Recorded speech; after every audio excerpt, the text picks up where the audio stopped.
olmasam-da siz uchun mashina ololmasam-da o'g'il bo'lib ishlab pul topolmasam-da yoningizda tom bo'lib turolmasam-da dadam sizga jannat sovg'a qilaman.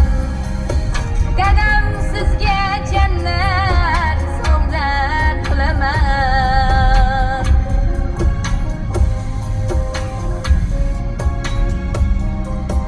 Muslimalar kabi muslima bo'lib, muslimalar kabi muslima bo'lib, beşmaz namoz, Qur'on, hadislar o'qib, 8 jannat eshigin qulfin ochib, dadam sizga jannat sovg'a qilaman.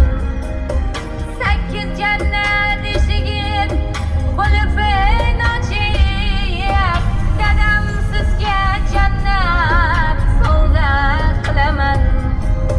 Kunni kunga ulab mehnat qildingiz, halol luqma topib katta qildingiz.